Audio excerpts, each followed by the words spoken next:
Hola, bienvenido al podcast de ProEspañol, tu organismo de formación especializado en la enseñanza del español profesional y de viajes. ¿Estás listo para el episodio del día? ¡Comenzamos! Hola a todos, bienvenidos a ProEspañol. Hoy tenemos un episodio muy especial porque tenemos a un invitado especial.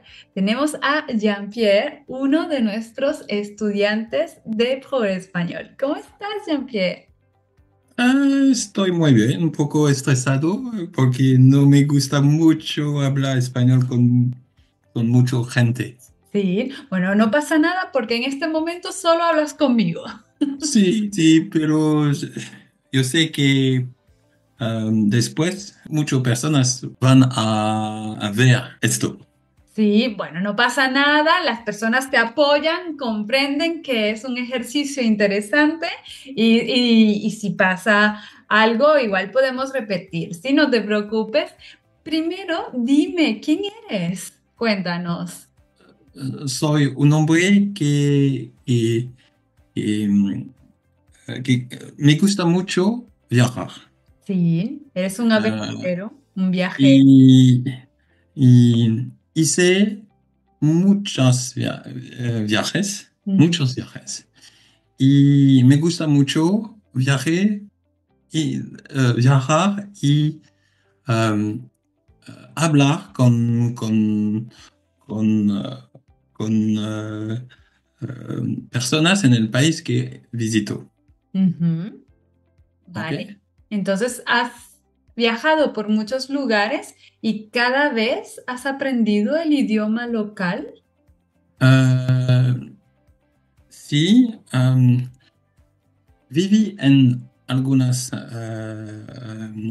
países donde aprendí el idioma. En Rusia, en Indonesia, en Australia. Y me gusta mucho aprender novi, nuevo nuevas idiomas. Vale, sí. Y vale, has vivido en diferentes países y has aprendido el idioma local, Rusia, Australia, Indonesia y Francia, evidentemente. Pero ¿no has vivido en algún país hispanohablante? No, No. no he vivido en un país hispanohablante. Pero, Ah, aprendí español para un viaje que planifiqué en Perú. vale, muy bien. Entonces fuiste a Perú. ¿Cuándo fuiste a Perú? Cuando en agosto ah, fui, estuve durante 3 semanas en Perú. Sí, y esto fue una coincidencia porque yo también tenía un viaje planificado a Perú en Sí, las mismas sí. fechas. Entonces, no nos vimos nunca en Francia, pero nos vimos en Perú directamente. ¿Cómo fue este viaje? Nos vimos en Francia con la video. En la Pero distancia. se Ujú. fue la primera vez que puedo ver en visto, Exacto, en persona, ¿no? ¿Dónde nos en vimos? persona. ¿Mm? ¿Dónde nos vimos?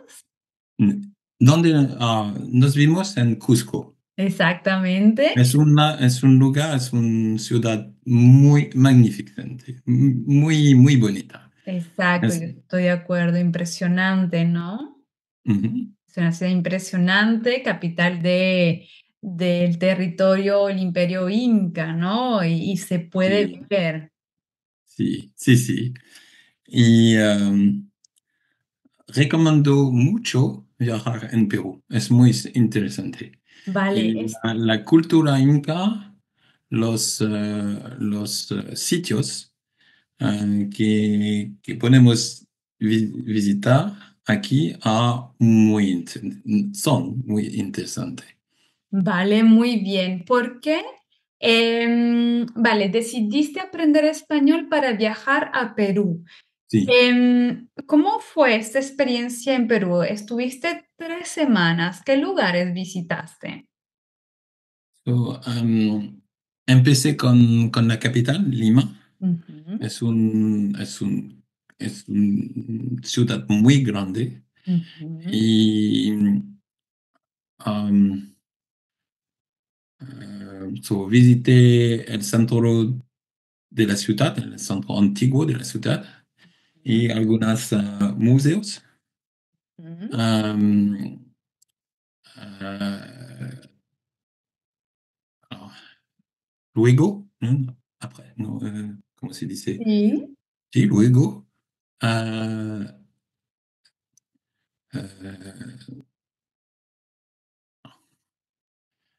uh, luego Arequipa es la segunda ciudad del país. sí. Mm, También muy interesante, es una ciudad colonial con muchos monumentos Ujú, y cuando visité la ciudad, um, estuve ujú. la, el aniversario de la ciudad Muy bien. y con muchos, ¿cómo se dice? Desfiles, ¿es Sí, posible?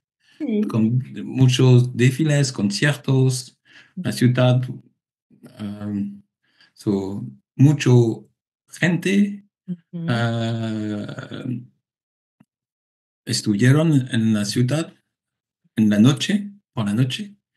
So, sí, es, fue un sí, Una bonita y experiencia, me ¿no? gustó mucho, me gustó mucho. Era muy alegre, ¿no? Sí, Había mucha experiencia. Y después fuiste a Cusco. exactamente. Ujú. Donde, ah, donde, donde visité algunos sitios en, ¿cómo se dice? La Valle Sagrado, ¿cómo se Sí, dice? el Valle Sagrado, El exacto. Valle Sagrada, con muchos monumentos incas. Ujú, Y después hice un trek ujú, con mi pareja y dos amigos en la montaña para visitar un sitio inca que solamente puede em, llegar ujú. a pie. Wow, vale, interesante. Y, eh, alors, fui un lugar, no, no, Choquequirao, se Ujú, llama Choquequirao y es, es un sitio más grande que Machu Picchu, ujú, pero es muy difícil de alcanzar ujú, el sitio y ah, ah, estuvieron solo ujú. en el sitio. Wow, no habían otras personas. No, Muy exclusivo, ¿no? sí, sí. ¿Qué piensas de esta experiencia? ¿La recomiendas? Recomiendo mucho, mucho. Sí, hacerlo. Fue el punto culminante Ujú. de nuestro viaje en Perú. Y para terminar con Perú, una pregunta que muchas personas se hacen, ¿es peligroso visitar el país? Está peligroso. Um, la ciudad de Lima puede ser un poco peligroso Mm, si personas van a visitar um, algunas barrios, sí, en algunos barrios. ¿sí? Ujú. Pero en Cusco, en Arequipa, no es peligroso. No, vale. No, Entonces, ¿recomiendas visitar Perú? no, sí. Sí, hay que Sí. hacerlo una vez mínimo. Muy bien, te quiero muchas personas nos dicen que les gusta el podcast y les gusta cuando los estudiantes participan, pero no siempre pueden comprender. Entonces te voy a proponer hacer la otra parte en francés para que Ok. estas personas puedan comprender un poco tu experiencia, ¿no? De forma más clara. Donc, on passe à une partie en français.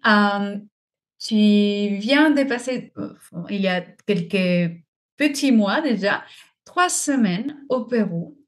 Ouais. Et quel est ton rapport avec l'espagnol? Donc, déjà, tu as décidé d'apprendre l'espagnol pour ce voyage. Ouais. Quelle est ton expérience? Est-ce que tu penses que le fait d'avoir appris l'espagnol a changé ton expérience? Ah Euh, oui. et comment, si c'est le cas? Ouais, en fait, c'était vraiment l'objectif, hein. C'était vraiment l'objectif. C'est moi quand je voyage, j'aime pouvoir discuter, comprendre les gens. Voir des monuments, c'est bien, ça m'intéresse. Il y a plein de choses dans la culture, on comprend le passé, on comprend plein de choses. Mais ce qui est intéressant, c'est de discuter avec les gens, discuter de politique, de la vie quotidienne, de comment se passe leur vie. Ça peut être les habitudes, le mariage, les grands moments de la vie dans un pays. Je trouve ça très intéressant. Et ce genre de choses, ben, on peut le faire si on parle la langue et on peut. Moi, j'ai un moment où je me souviens très bien, c'est à Cusco. À un moment, je me suis assis pour dessiner sur un banc. Et il y a un monsieur à côté qui a commencé à discuter. On a parlé 1 heure et demie en espagnol.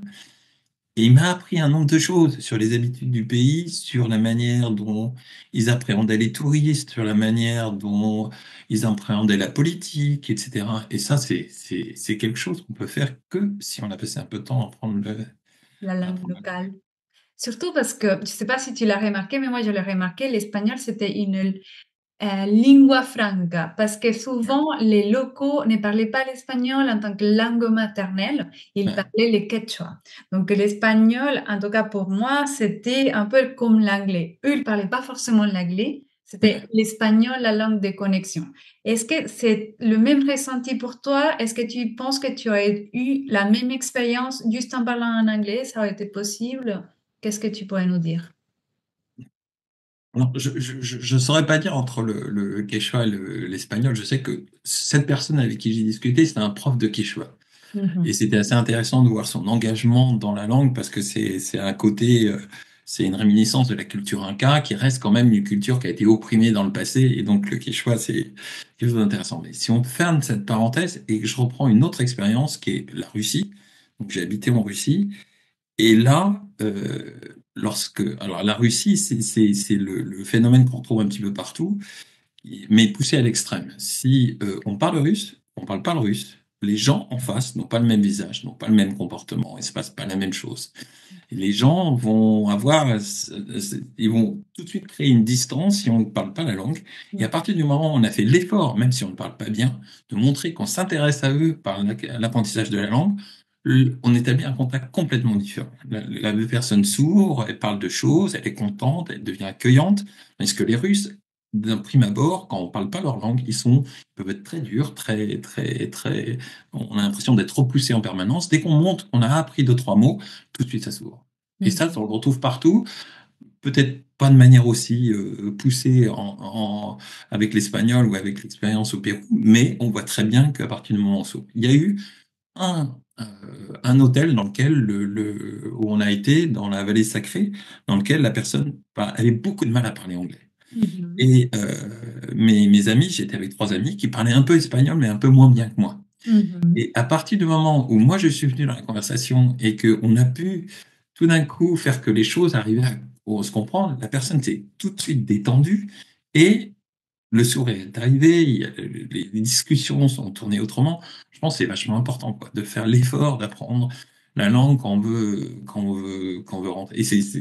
Ouais. Et en plus, comment dire, les Sud-Américains, c'est super facile. C'est des gens super sympas. Oui, enfin, moi, j'étais un peu biaisée, Je suis en évidemment. train de dire ça, mais je m'aperçois que tu es Sud-Américaine, donc je te fais. Donc, c'est C'est parti. un compliment au passage. Voilà, merci beaucoup. Mais c'est tout à fait ça. Là, tu viens de donner un exemple d'une personne dans un hôtel. Ah, oui, certes, c'est dans la vallée secrète, c'est peut-être pas à Lima ou à Cusco, mais c'est quand même une zone très touristique. Et pourtant, la personne peut avoir du mal avec l'anglais parce que bah, déjà, c'est souvent sa troisième langue. Mm. Et aussi, et voilà, c'est peut-être pas aussi accessible que pour d'autres personnes dans d'autres pays ou dans d'autres régions du pays. Donc, évidemment, je suis complètement biaisée parce que je représente Progrès Espagnol qui vise à promouvoir l'espagnol. Mais, par exemple, si quelqu'un nous écoute en ce moment, est-ce que tu peux nous dire combien de temps ça t'a pris pour apprendre l'espagnol? Parce que nous, on a bien compris, tu parles déjà le russe, tu parlais déjà l'anglais, tu parlais déjà le français. Et quelle était ton expérience d'apprentissage par rapport aux autres langues? Alors, moi, j'ai trouvé, enfin, bon, l'anglais, je l'ai appris tout petit, ces langues-là, donc par rapport au russe, ça n'a rien à voir. Le russe, c'est un truc qui est vraiment compliqué, il y a pas un seul point de vocabulaire commun. L'espagnol, c'est quand même assez attirant parce que déjà, au niveau de l'apprentissage du vocabulaire, faut avoir une base de vocabulaire quand même pour arriver à parler, hein. Là, c'est quand même beaucoup plus facile qu'une langue comme le russe ou comme l'indonésien parce que il y a quand même, j'ai 60% de mots qu'on va retrouver, des choses qui se ressemblent, ça se transforme un petit peu. Alors moi, j'avais prévu de commencer l'espagnol 1 an et demi avant de partir en espagnol. Je partais de zéro Mhm. et je me donnais un objectif dans ma tête de pouvoir avoir ce type de conversation comme j'ai pu la décrire, c'est-à-dire avec ce voisin sur un banc à parler de choses et d'autres. Bon, là, dans l'exercice qu'on vient de faire, j'étais un peu moins à l'aise parce que ça fait 3 mois que j'ai pas fait d'espagnol, donc j'étais un petit peu moins à l'aise, on va dire. Mais j'étais content du Mhm. niveau auquel j'étais arrivé. Mhm. Donc, bon, ensuite, chacun a sa vitesse. Donc, j'ai suivi des cours avec toi, j'ai suivi des cours avec une de tes collaboratrices. J'ai fait du Duolingo en parallèle, qui était pas mal pour assurer une grosse base de vocabulaire. Les deux, ouais, non, c'était bien, ouais. C'était Mhm. intéressant. Donc, Et tu je vais continuer parce que je vais y retourner en Amérique du Sud, ça c'est sûr. oui, oui, oui, oui, non. Avant d'enregistrer, on parlait un peu d'un futur projet dans l'avenir, peut-être en Amérique Ouais, latine. en fait, j'approche de la retraite. Et je pense que l'un des gros voyages que j'ai envie de faire depuis très longtemps, et en fait, ce voyage au Pérou, c'était une sorte de préparation, c'est d'aller passer un bout de temps en Amérique du Sud, faire le tour de l'Amérique du Sud. Oui. Parce que avec un peu d'espagnol, on peut faire beaucoup de choses. Donc là, tu viens de dire deux informations très importantes. Déjà, euh, plusieurs personnes me disent, ah, Rosemary, j'ai envie d'apprendre, mais bon, j'approche de la retraite, je sais pas si je peux apprendre une langue, tu vois, je suis fatiguée, je sais plus si ça sera facile, combien de temps ça va me prendre, surtout si c'est quelqu'un qui n'a pas pratiqué une autre langue, non? Et ce sont souvent des personnes qui ont des craintes, qui ne pas y arriver, non? Et donc, j'ai deux informations à souligner de ce que tu viens de dire. Tu t'as donné un temps. Ok, tu t'es donné un temps pour apprendre. Tu t'es donné un an pour ce projet de 3 semaines. Et pour toi, quelle est l'importance de prévoir, par exemple, si la personne a un voyage dans un an, quelle est l'importance de prévoir d'apprendre la langue avant? Ok. Est-ce que c'est important vraiment de prendre un an? Est-ce que tu penses que tu aurais pu le faire en 6 mois? Et qu'est-ce que tu pourrais dire par rapport à ça, au fait de se prendre en avance? Euh, ouais, là, je vais répondre de manière un petit peu simple, hein. C'est que bon, ça se fait pas tout seul. Il y a un peu de travail. C'est un plaisir aussi, hein. Enfin, ensuite, apprendre une langue, enfin, pour quelqu'un qui a l'habitude de travailler, enfin, je sais pas quel type de métier les gens ont qui écoutent, mais moi j'ai un boulot où je suis qui est un peu compliqué, on va dire, hein, et la position d'apprendre quelque chose, c'est une position qui est très paisible. En fait, c'est quelque chose qui est simple, paisible, c'est agréable, Mhm. franchement. On voit les progrès, on les voit. Bon, il y a des moments où on a l'impression de pas avancer, mais globalement, on progresse. C'est important. Enfin, le fait d'avoir des cours, ça m'a paru super important parce que les méthodes, c'est bien. Mais dans les cours entre toi et Maria, surtout avec Maria, je passais beaucoup de temps à parler de choses et d'autres, de tout et de rien. C'est-à-dire que là, on n'était pas dans le cours, mais c'était juste pour se mettre à l'aise dans la position de pouvoir parler sans aller chercher tout en permanence. Donc là, dans l'exercice qu'on a fait un petit peu plus tôt dans cet enregistrement, j'ai eu un peu de mal, je piochais pour aller chercher mes mots, etc. Mais j'étais quand même arrivé au moment du Pérou à pouvoir me sentir à l'aise et pouvoir m'intéresser à la conversation sans passer mon temps à chercher mes mots. Et ça, c'est quand même, ça se fait pas en un mois. Donc, il faut en effet s'y prendre un petit peu à l'avance. Mais toute cette époque de préparation, ouais, c'est un moment qui est agréable, hein. Mhm. C'est pas désagréable du tout. Donc, donc, tu dis que de ce que je peux retenir de ce que tu viens de dire, l'effet d'avoir parlé pendant ta formation, ça t'a permis de gagner confiance Ouais, pour parler avec les locaux sur place. ouais.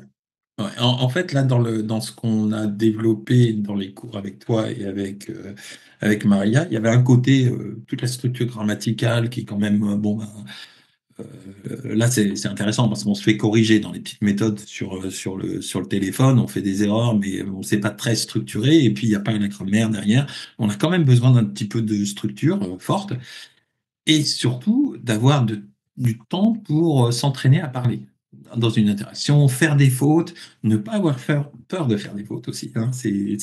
En fait, à un moment, on maîtrise pas tout. Donc ça c'est clair. Et il faut accepter le fait que ça va piocher, qu'il y a des moments, il y a des arrêts, il y a des moments où le truc que tu as dit, tu as compris que c'était vraiment pas ce qu'il fallait dire. Enfin, il y a plein de frustrations qu'il faut arriver à accepter. Et ça passe par un entraînement. Et l'entraînement, dans les interactions de cours, c'est vraiment le bon moment pour les avoir.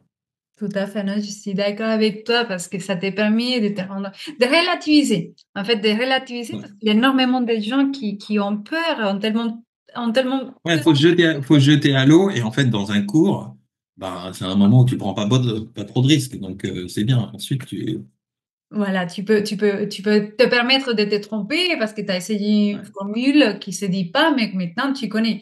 Et finalement, j'aimerais bien finir avec une recommandation parce que tu as quand même suivi les cours, tu as fait 2 sessions par semaine, chaque fois d'1 heure, dans un emploi du temps qui était déjà chargé, avec Ouais. une vie personnelle déjà aussi chargée parce que tu avais pas mal de passe-temps, tu aimes bien faire de la musique, tu voyages. Comment tu as fait et qu'est-ce que tu pourrais dire aux gens qui veulent apprendre l'espagnol, mais qui se disent, je peux pas, j'ai un emploi du temps trop chargé. Comment tu as fait? Est-ce que tu as une méthode et qu'est-ce que tu pourrais recommander? Bon, alors la réponse un peu toute bête, c'est que moi je gère mon agenda, hein, bah, je réservais des zones, hein. Donc, à un moment, on se dit, bah, c'est un truc qui est important. Je bosse du matin au soir, donc même si je réserve un truc au milieu de mon agenda de boulot, ben, ça m'empêche pas de travailler avant et après. Donc ensuite, ça c'est pour les cours, hein. Et ensuite, il y a un côté de travail personnel. Alors, le travail personnel, je pense que les cours, le truc qui est bien, c'est les cours, on a quand même un objectif, on se revoit, donc c'est quand même bien d'avoir bossé avant. Si on est un tout petit peu sérieux, bah, on est obligé de se trouver un petit peu de temps pour travailler. Et puis, on a des choses du genre aussi. Je fais référence parce qu'en fait, il y avait les cours avec toi et avec Maria, il y avait Duolingo, et puis je faisais un troisième aspect, c'est j'ai commencé surtout dans les derniers 6 mois à essayer de voir des films, des séries. J'ai fait la Casa des Papel, série 1 et 2 en entier, en espagnol, sous-titré espagnol. Génial, c'est très rigolo parce qu'en plus on apprend, il y a des éléments de culture espagnole qui sont assez rigolotes. Donc, ouais, non, ouais.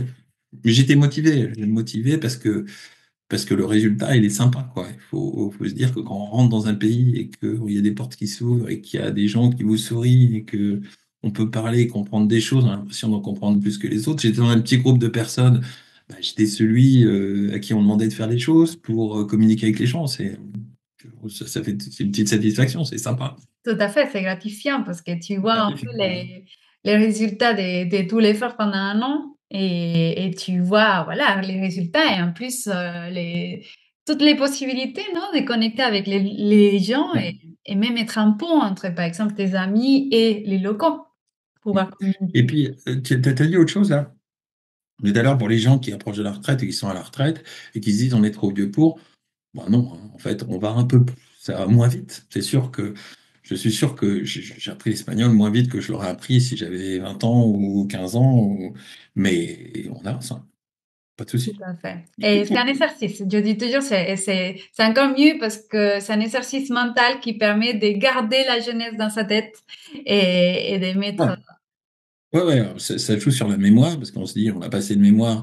Là, il y a quand même tout un travail de mémorisation. Il y a des petites applis qui sont super bien pour la mémorisation, hein. Je me souviens plus comment ça s'appelle, si je peux donner un conseil, c'est de se pencher sur l'appli Anki, Anki, Mhm. donc sous Droid qui permet d'enregistrer des mots et de les faire rappeler, enfin de te demander de te les rappeler plus ou moins fréquemment en fonction de si tu t'en rappelles ou pas. Donc, si un mot, tu le sais bien, bah, on va pas te le demander régulièrement. Si c'est un que tu connais pas, bah, on va insister pour que tu l'apprennes. Ça, c'est des aides qu'on n'avait pas il y a 20 ans et qui sont absolument géniales pour apprendre du vocabulaire. Tout à fait. Je suis d'accord avec toi. C'est un peu le principe des fiches de révision qu'on avait à l'école, mais plus optimisé, on va dire, parce que ça Exactement. s'attaque aux mots avec lesquels on a du mal. Merci beaucoup, Jean-Pierre, pour ton Bah, de rien. partage. Et Merci beaucoup. j'espère que les aventures hispaniques vont continuer dans ta Ça, vie. c'est sûr. On attend C'est de tes certain. nouvelles d'ici 2, 3 ans avec Ça ton marche. tour de l'Amérique Bientôt. latine. Et on dit aux auditeurs, osez avec les gens dont vous vous sentez à l'aise, osez au moins à commencer avec une application du genre Duolingo. Osez, faites un premier pas, essayez de vous introduire dans le monde hispanophone et ça va venir petit à petit. Pas besoin de faire beaucoup de choses en même temps et surtout pas au départ. Donc, nous voyons la semaine prochaine dans un nouvel épisode. D'ici là, prenez soin de vous. Adiós. Muchas gracias por haber escuchado el podcast de Pobre Español. Si te ha gustado, por favor déjanos una evaluación de 5 estrellas en Apple Podcast, en Spotify o en cualquier plataforma de escucha de podcast. Nos vemos en el próximo episodio. Adiós.